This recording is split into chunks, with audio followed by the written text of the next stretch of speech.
se a gente olhar, se a gente observar, Gabriel, o que que aconteceu esse ano de 2025, né, em relação à moeda americana, o dólar, né? O dólar perdeu 12% em relação ao DXY, que é aquela cesta, não é? O dólar perdeu 12%, é muita queda, né? Muitos advogam, não, porque o real está se valorizando, e eu vi, inclusive, Gabriel, isso até é um ponto importante, eu vi algumas pessoas elogiando a nossa política econômica.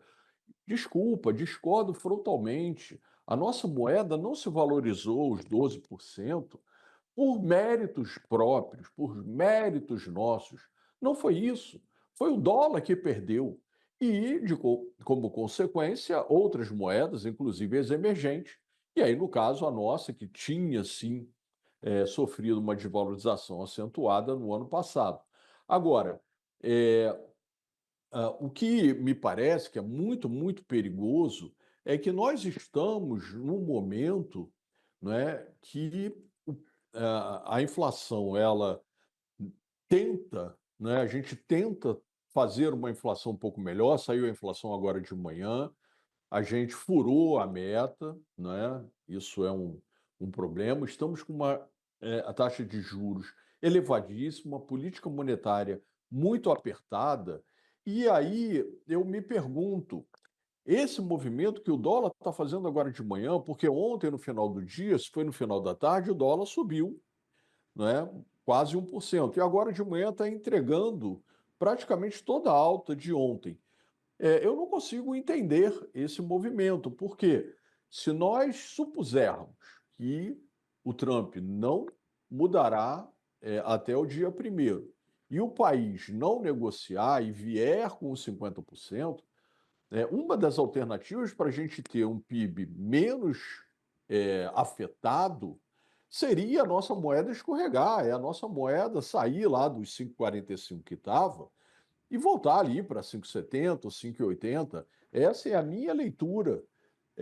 Porque, eventualmente, já que vamos ter um problema com o segundo parceiro, né, mais importante, que fazemos alguma coisa em torno aí de 40 bilhões de dólares por ano, é deixar a nossa moeda escorregar. E não o contrário, né? Valorizar o real ficaria um pouco sem sentido. E mais do que isso, Gabriel, vai haver uma pressão, se os meus números estiverem certos, em relação é, a como o PIB será afetado. Haverá uma pressão enorme, tanto política quanto do próprio PIB, estou colocando aqui entre aspas, para o Banco Central reduzir o juro. Quando, na verdade, se o câmbio se desvalorizar, isso vai afetar a inflação. Então, a gente vai ficar numa situação muito delicada. E o Banco Central numa cilada. O que eu faço? Eu recuo, eu tenho que atender a essa queda do PIB reduzindo o juro, ou eu vou prestigiar a inflação, como ele, aliás, tem feito. Então, é bem complexa a situação que a gente, né, que se avizinha, a não ser, repito, que sentemos à mesa para negociar. Perfeito. E aí, por exemplo, caso tenhamos, eu queria até uma leitura um pouco mais aprofundada, né, do que pode acontecer caso o dólar volte a subir. A gente tem agora dólar subindo 0,80, R$ 5,54, uma valorização em relação ao fechamento de ontem. Lembrando que esse anúncio foi feito depois que o dólar à vista tinha parado de ser negociado. Então o dólar futuro demonstrou uma alta expressivíssima, 2% de alta. Chegou a subir 2% hoje o dólar à vista, foi lá para casa dos 2,62 e agora R$ 5,54. Então está devolvendo essa alta que nós tínhamos no começo da manhã.